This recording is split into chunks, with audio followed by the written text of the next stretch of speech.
Haleluya, Allah sungguh baik dan teramat baik. Shalom pemirsa, selamat berjumpa kembali di dalam program pencerahan rohani. Kali ini kita akan berjumpa dalam episode pertama triwulan yang kedua tahun 2014, pelajaran sekolah Sabat dengan tema hukum-hukum di zaman Kristus.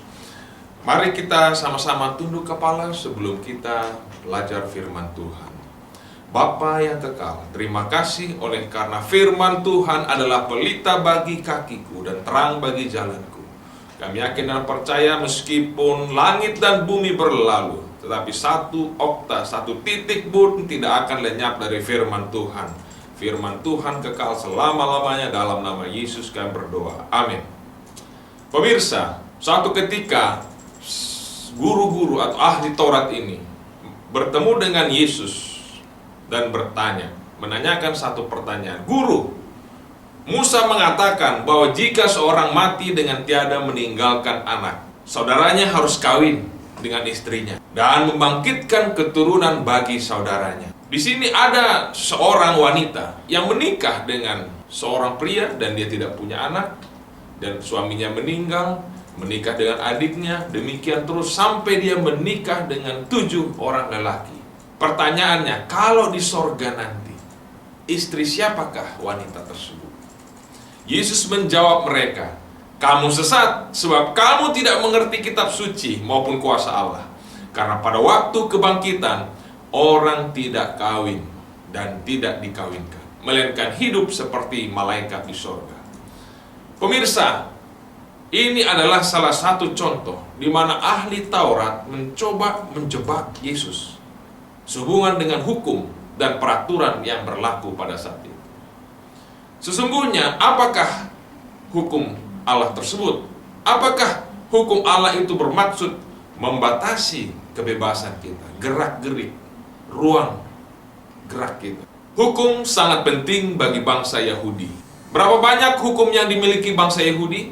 Saudara, bila mana meneliti lebih dalam lagi, ada 613 hukum yang berlaku pada waktu Yesus hidup di atas dunia ini. 613 hukum Yahudi yang harus dituruti. 248 hukum adalah hukum positif. Ya. Mengapa 248? Ya, itu melambangkan bagian-bagian tubuh manusia, ya, yang jumlahnya 248 bagian. Ditambah hukum negatif sebanyak 365. Mengapa 365? Itu dibuat sejumlah hari dalam 1 tahun. Sehingga setiap ahli-ahli Taurat akan mempelajari 613 hukum ini dengan begitu detail, bahkan luar kepala. Sebagai contoh, hukum nomor 16 menyatakan bahwa setiap orang harus menulis Taurat bagi dirinya sendiri. Dalam Ulangan 31 ayat 19. Hukum nomor 247, tidak ada satu kasus pun yang diputuskan berdasarkan saksi tunggal. Jadi harus ada 2 saksi. Itu terdapat di dalam Ulangan 19 ayat 15. Hukum nomor 612 menyatakan bahwa kejahatan yang dilakukan oleh bangsa Amalek tidak boleh dilupakan, harus diingat terus. Terdapat dalam Ulangan 25 ayat 19. Dan hukum yang terakhir, hukum nomor 613 menyatakan harus menghancurkan benih Amalek, ya, to destroy the seed of Amalek. Terdapat dalam Ulangan 25 ayat 19. Jadi sampai sekarang bangsa Israel setiap melihat orang Amalek, mereka ada kebencian dan ingin membinasakan karena sesuai dengan hukum yang mereka anut, ya. Ahli Taurat semua mempelajari hukum-hukum ini, ya. Sehingga pada waktu bertemu dengan Yesus, mereka ingin mencoba Yesus dan berkata, Guru, coba katakan, hukum manakah dari 613 hukum ini yang terbesar? Tetapi Yesus berkata, kasihilah Allahmu dengan segenap hatimu, dengan segenap akal budimu, dengan segenap jiwamu. Itulah hukum yang utama dan terutama. Kemudian hukum yang sama pentingnya dengan hukum itu adalah kasihilah sesamamu manusia seperti engkau mengasihi dirimu sendiri. Luar biasa. Apakah hukum yang berlaku sebelum manusia diciptakan?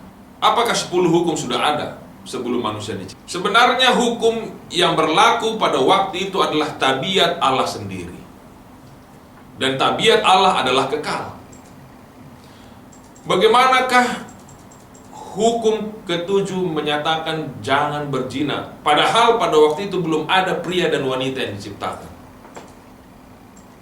Bagaimana hukum menghormati orang tua, karena pada waktu itu belum ada orang tua? Dengan kata lain, hukum adalah satu set prinsip-prinsip utama yang mencerminkan tabiat Allah. Hukum itu sifatnya kekal seperti Allah juga kekal. Dan tidak lain adalah gambaran Allah sendiri, di mana kehendak Allah akan menjadi standar yang berlaku untuk semua. Contohnya, hukum yang pertama, jangan ada ilah lain di hadapan hadirat. Hukum ini mengajarkan prinsip loyalitas, kesetiaan. Demikian juga hukum yang kedua, jangan membuat patung, memberikan satu prinsip kesetiaan. Hukum yang ketiga, jangan menyebutkan nama Allah dengan sia-sia. Prinsip di sana adalah hormat. Hukum yang keempat, mengenai hari Sabat, prinsip yang ditonjolkan di sana adalah kekudusan. Hukum yang kelima juga mengenai prinsip hormat. Hukum yang keenam, jangan membunuh, memberikan prinsip kebaikan. Dan seterusnya. Hukum yang ke-10, bagaimana seorang jangan mengingini dikatakan. Itu memberikan prinsip bagaimana meninggikan rasa puas. Setelah Adam dan Hawa diciptakan, perlukah kira-kira diterbitkan hukum yang ke-7?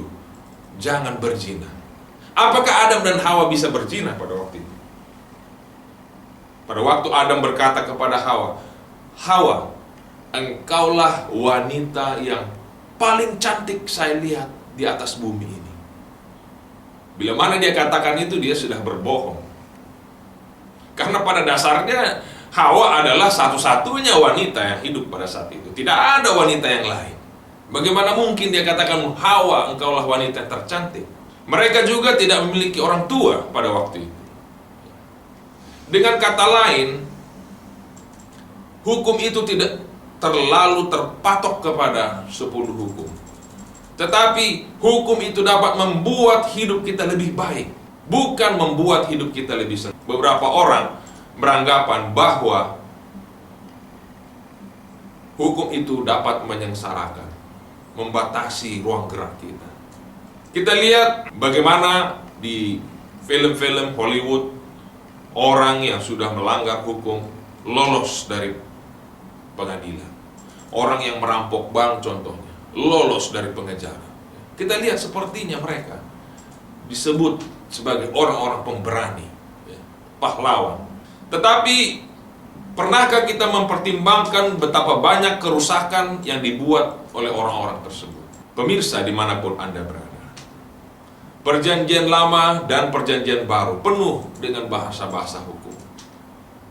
Semua bertujuan untuk mengarahkan kita kepada prinsip-prinsip yang melambangkan karakter Allah. Seperti apapun bahasa yang digunakan, undang-undang dan hukum memiliki kekuatan dan kelemahan dalam menggambarkan kebijakan dan karakter Allah. Hubungan yang saling mengasihi, saling percaya, akan membuat seseorang mematuhi perintahnya tanpa disadari. Setuju atau tidak setuju, penurutan yang seperti inilah yang sebenarnya diinginkan oleh Tuhan. Sebagai contoh, mari kita baca dalam Roma 2 ayat yang ke-14. Di sana dikatakan, apabila bangsa-bangsa lain yang tidak memiliki hukum Taurat oleh dorongan diri sendiri melakukan apa yang dituntut hukum Taurat, walaupun mereka tidak memiliki hukum, mereka menjadi hukum Taurat bagi diri mereka sendiri. Jadi sebenarnya tidak perlu ada hukum kesehatan diatur oleh pemerintah supaya kita sehat. Kalau kita ingin sehat, biarlah kita mengendalikan, mengontrol kehidupan kita sendiri. Demikian juga contohnya hukum pernikahan. Bagaimana seandainya gereja merespons jika satu kali kelak misalnya ada satu negara merubah aturan tentang pernikahan, misalnya memperbolehkan pernikahan sejenis, pria dengan pria, wanita dengan wanita. Bagaimana sikap kita sebagai umat-umat Tuhan? Taat tunduk kepada hukum negara atau kepada hukum sorga? Sekali lagi, hukum adalah melambangkan karakter dan tabiat Allah. Orang-orang Yahudi berusaha memastikan ketaatan mereka kepada perintah Allah dengan menempatkan pagar di sekitar hukum melalui penambahan secara lisan, larangan tidak boleh menghidupkan lilin pada hari Sabat. Ya, ini peraturan Yahudi. Mereka menganggap itu satu pekerjaan. Tetapi kalau untuk membaca Alkitab, lilin boleh dinyalakan untuk penerangan. Ya. Jadi mereka mengakali hukum ini. Bila mana mereka hendak bepergian pada hari Sabat membutuhkan lilin, mereka membawa lilin itu di atas Alkitab. Jadi sangat lucu, ya. Bagaimana manusia mencoba mengakali akan hukum tersebut, ya. Jadi semakin rumit, ya. Pada dasarnya, mengapa hukum itu dibuat, ditimbulkan? Justru hukum itu ada oleh karena dosa. Di dalam Roma pasal yang ke-14, ya, kita dapati di sana pelajaran bagaimana Rasul Paulus menyatakan bahwa dosa adalah kurangnya kepercayaan. Di dalam Roma 14 ayat 23 dikatakan, tetapi barang siapa yang bimbang karena ia tidak melakukannya berdasarkan iman, dan segala sesuatu yang tidak berdasarkan iman adalah dosa. Jadi kita lihat di sini bahwa dosa, ya ini dosa terjadi oleh karena kurang kepercayaan, kurang iman. Dan setelah ada dosa, dimunculkanlah hukum untuk menunjuk kepada dosa tersebut, bahwa orang tersebut sudah tidak lagi percaya kepada Tuhan. Itu sebenarnya esensi daripada hukum, bahwa orang tersebut sudah tidak taat tunduk lagi kepada Tuhan. Dosa adalah keengganan untuk mendengarkan suara Tuhan, pelanggaran kepercayaan atau pemberontakan. Di dalam kitab Yakobus, dosa adalah sesuatu bentuk pembiaran. Bila mana seorang mengetahui untuk melakukan apa yang benar dan tidak melakukannya, itu juga dosa. Bukankah itu sempurna menggambarkan orang Israel ketika Tuhan membawa mereka keluar dari tanah Mesir? Saudara tahu, pada waktu Abraham diperintahkan Tuhan untuk menyunat dirinya dan Ishak anaknya, itu menjadi satu pertanda antara Allah dan bangsa Israel. Demikianlah seluruh keturunannya, bangsa Israel. Tetapi bangsa Israel yang disunat itu, mereka bukan hanya tidak mengerti arti sunat, tetapi mereka tidak percaya kepada Tuhan. Mereka tak bimbang. Pada waktu dituntun keluar dari Mesir, mereka masih mengingat akan makanan di Mesir. Pikiran mereka masih ingin kembali ke Mesir. Akhirnya, meskipun mereka disunat, mereka berputar-putar di padang gurun dan mati di padang gurun. Saudara lihat itu. Sunat tidak melebihi iman, kepercayaan kepada Tuhan. Percuma mereka disunat, tapi hubungan mereka dengan Tuhan tidak pulih. Tidak satu pun dari mereka yang tiba di Kanaan kecuali Yosua dan Kaleb dan generasi yang berikut. Saudara lihat bagaimana hukum itu tidak ada artinya tanpa iman, relationship, keyakinan, kepercayaan kepada Tuhan. Bisa saja seorang melakukan seluruh hukum, 10 hukum tersebut, tapi tidak beriman kepada Tuhan. Dikatakan rencana Allah membawa mereka ke Kanaan lebih dari sekedar membawa mereka keluar dari Mesir. Allah ingin membawa bangsa Israel dalam satu perjalanan di mana mereka dapat kembali mempercayai Tuhan sebagai Allah mereka, pembebas mereka. Itulah sebablah preambul daripada 10 hukum. Ya, dituliskan di sana, Akulah Allah, ya, yang telah membawa engkau keluar dari Mesir, dari tanah perbudakan kepada tanah perjanjian. Tetapi mereka tidak percaya kepadanya. Ketika mereka sampai di sungai Yordan, mereka mohon Musa untuk kembalikan mereka ke Mesir. Saudara bisa bayangkan, ya, bagaimana sakit hatinya Tuhan menghadapi bangsa Israel. Coba saudara bayangkan seorang yang tidak pernah mau percaya kepada Anda. Entah bagaimanapun apa yang saudara lakukan, tetap dia tidak percaya. Begitulah bangsa Israel. Generasi atau bangsa yang memberontak. Dalam 1 Yohanes 3 dan 4. Orang yang tidak percaya. Inilah yang terjadi antara Allah dan bangsa Israel, yang melatar belakangi diterbitkannya 10 hukum di Gunung Sinai. Sudah barang tentu Allah sudah mengetahui terlebih dahulu karakter bangsa Israel sebagai orang yang keras tengkuk, tidak mudah percaya. Tetapi bukannya membiarkan bangsa itu binasa di Mesir, menjadi budak selamanya. Sebaliknya justru dia mencoba mengajari mereka secara detail bagaimana beribadah. Ya, ada hukum upacara, bagaimana menjadi umat yang kudus. Ada hukum undang-undang pernikahan, bagaimana melakukan ini, bagaimana melakukan itu. Semua peraturan-peraturan yang begitu rinci yang disebut dengan hukum Musa, hukum Taurat. Ya. Taurat yang menjadi aturan. Ya.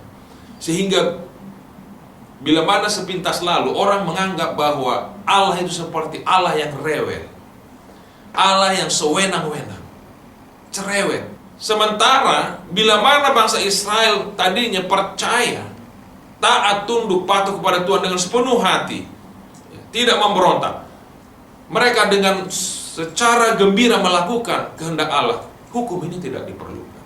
Mengapa Tuhan begitu sabar menghadapi bangsa yang begitu keras kepala dan bersungguh-sungguh, tidak tahu berterima kasih? Dan bukan hanya itu, setelah dia memberikan hukum itu, Allah merendahkan dirinya untuk menjelma menjadi manusia, taat, tunduk, patuh kepada hukum tersebut, karena itu adalah merupakan karakter Allah sendiri. Dia mengambil risiko disalahpahami. Berapa kali Yesus ketika dia di dunia dipersalahkan seolah-olah dia melanggar hukum Sabat, tetapi Yesus mengambil risiko tersebut untuk mendapatkan perhatian manusia, agar manusia lebih memahami, mengerti esensi daripada hukum tersebut yang adalah karakter Allah sendiri yang dinyatakan dalam kehidupannya. Pemirsa, dimanapun Anda berada, setan memiliki satu misi, untuk menghancurkan kepercayaan manusia kepada Tuhan. Meskipun Yesus sudah menyatakan kebenaran lewat kehidupannya, setan selalu mengajak manusia untuk tidak mempercayai Allah. Dan kita sebagai manusia sering terjebak dalam langkah-langkah darurat. Kita menambah aturan main, peraturan, hukum dengan satu maksud dan tujuan supaya kehidupan kita lebih baik. Padahal sederhana saja. Bila mana kita percaya kepada Allah dengan sepenuh hati, maka Allah katakan itu sudah cukup. Bila mana kita mau mengikut jejaknya dengan sepenuh hati, dengan rasa percaya, kita akan menerima kebebasan yang sempurna, keamanan yang sempurna, kebahagiaan yang sempurna. Bahkan akhirnya Tuhan pun mempercayai kita. Jika seluruh rencana keselamatan dan darah Kristus tidak dapat membawa kita kepada kepercayaan yang teguh 100% kepada Allah, maka semua sistem pengorbanan Yesus kayu salib itu adalah sia-sia belaka bagi kita. semua rencana keselamatan, termasuk tata cara upacara di Ka'bah, 10 hukum, dan lain-lain semuanya. Firman Tuhan tidak lain tujuannya adalah membawa kita untuk percaya 100%, seyakin-yakinnya kepada Allah. Rasul Paulus menulis kepada jemaat Galatia dalam Galatia 3:19, hukum itu ditambahkan karena pelanggaran. Hukum itu dirancang untuk menjadi wali, pelindung, agar kita kembali ke hubungan yang benar dengan Allah. Hukum itu bukanlah ancaman bagi kebebasan kita, tetapi diberikan untuk kebaikan kita.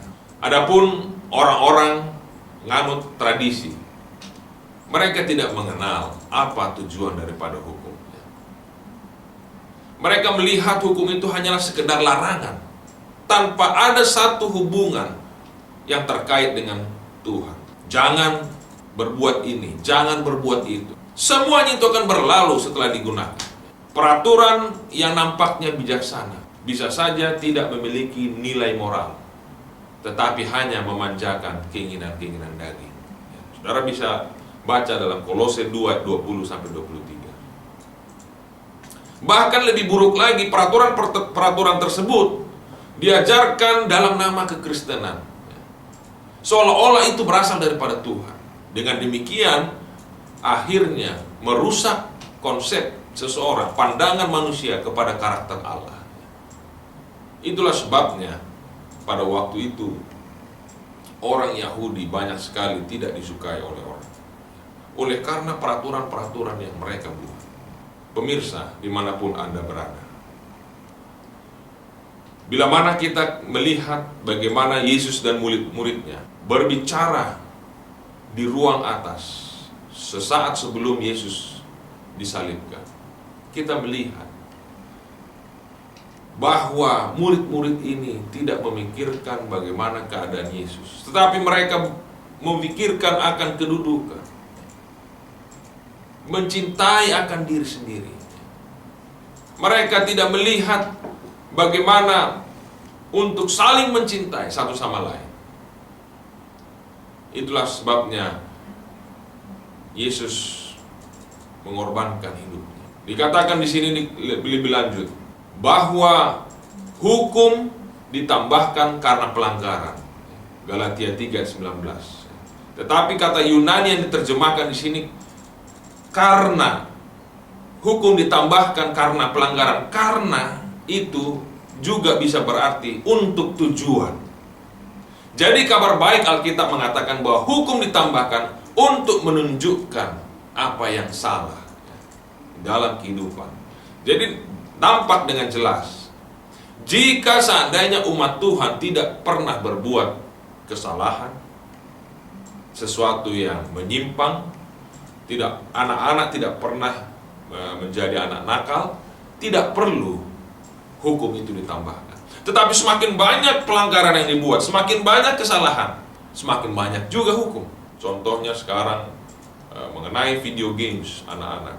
Pada zaman dulu belum ada. Anak-anak sekarang oleh karena kecanduan dengan video games mau mengambil uang dari dompet mama papanya. Ya.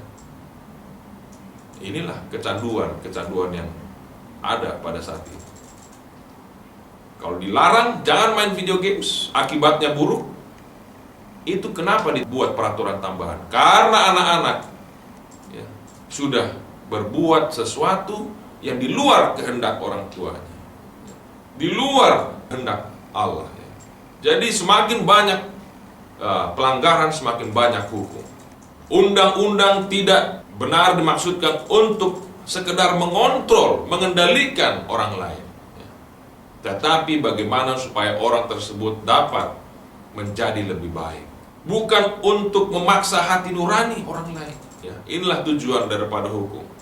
Tetapi setan secara terus-menerus dia berusaha untuk mengontrol, mengendalikan orang lain melalui rasa takut dan lain sebagainya.